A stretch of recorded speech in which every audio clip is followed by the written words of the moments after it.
National bank for agriculture and rural development నుంచి assistant manager ఉద్యోగాలకు సంబంధించిన భర్తీకి నోటిఫికేషన్ విడుదలైంది. ఇందులో ఎన్ని ఖాళీలు ఉన్నాయి, అదేవిధంగా వీటికి సంబంధించిన ఎడ్యుకేషన్ క్వాలిఫికేషన్ ఏంది, సెలక్షన్ ప్రాసెస్ ఏ విధంగా ఉంటుంది, మరీ ముఖ్యంగా వీటికి సంబంధించిన దరఖాస్తు ప్రక్రియ ఎప్పటి నుంచి జరగనుంది అనే విషయాల గురించి ఈ వీడియోలో పూర్తిగా తెలుసుకుందాము.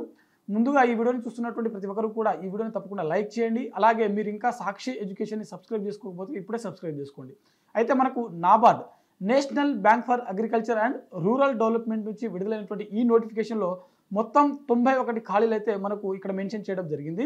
ఇందులో మనం ఒకసారి పోస్టుల వారీగా చూసుకున్నట్లయితే మొత్తం అసిస్టెంట్ మేనేజర్ సంబంధించిన ఉద్యోగాలు, గ్రేడ్ ఏ సంబంధించిన ఉద్యోగాలు, ఓకేనా. అయితే మనకు రూరల్ డెవలప్మెంట్ బ్యాంకింగ్ సర్వీస్ సంబంధించిన ఖాళీలు చూసినట్లయితే 85, అదేవిధంగా లీగల్ సర్వీస్ సంబంధించి 2, అదేవిధంగా ప్రోటోకాల్ అండ్ సెక్యూరిటీ సర్వీసెస్ సంబంధించినటువంటి 4 ఖాళీలు అయితే ఉన్నాయి. మొత్తంగా మనకు 91 ఖాళీలు అయితే ఈ నోటిఫికేషన్లో ఉంది. మరి వీటికి సంబంధించిన దరఖాస్తు ప్రక్రియ ఎప్పటి నుంచి జరగనుందని అంటే నవంబర్ 8వ తేదీన వీటికి సంబంధించిన దరఖాస్తు ప్రక్రియ మొదలు కానుంది. చివరి తేదీ నవంబర్ 30వ తేదీన వీటికి సంబంధించిన దరఖాస్తు ప్రక్రియ అనేది ముగియడం జరుగుతుంది, ఓకేనా. ఈ నాబార్డ్ నుంచి విడుదలైనటువంటి అసిస్టెంట్ మేనేజర్ సంబంధించిన ఉద్యోగాల భర్తీకి సంబంధించినటువంటి ఈ దరఖాస్తు ప్రక్రియ ఎప్పుడైతే మనకు మొదలవుతుందో చివరి తేదీ చూసినట్లయితే నవంబర్ 30న వీటికి సంబంధించిన దరఖాస్తు ప్రక్రియ అనేది ముగియడం జరుగుతుంది, ఓకేనా. అయితే అఫీషియల్గా మనకు ఇది నాబార్డ్ వెబ్సైట్ ఏదైతే ఉందో, నాబార్డ్ సంబంధించినటువంటి ఆర్గనైజేషన్ nabard.org ఈ వెబ్సైట్ ద్వారా మీరు లాగిన్ అయ్యి వీటికి సంబంధించిన దరఖాస్తు ప్రక్రియ అనేది చేసుకోవచ్చు, ఓకేనా. అయితే వీటికి సంబంధించిన దరఖాస్తు లింక్ మీకు కావాలనుకుంటే సాక్షి.com సాక్షి ఎడ్యుకేషన్ వెబ్సైట్ ఏదైతే ఉందో అందులో మీకు దీనికి సంబంధించిన పూర్తి ఒక ఆర్టికల్ అనేది అందుబాటులో ఉంటుంది.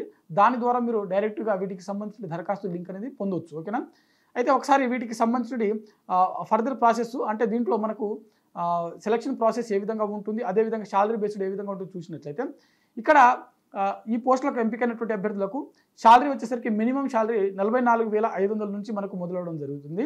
అదేవిధంగా సెలక్షన్ ప్రాసెస్ చూసినట్లయితే ప్రిలిమ్స్ ఎగ్జామ్ ఉంటుంది, ఆ తర్వాత మెయిన్స్ ఉంటుంది. ఎవరైతే మెయిన్స్ క్వాలిఫై అవుతారో వారికి ఇంటర్వ్యూ అనేది కండక్ట్ చేయడం జరుగుతుంది, ఓకేనా.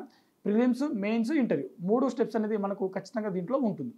ఇది కంప్లీట్గా గ్రేడ్ ఏ సంబంధించిన ఉద్యోగాలు, ఓకేనా. గ్రేడ్ ఏ సంబంధించిన ఉద్యోగాలు.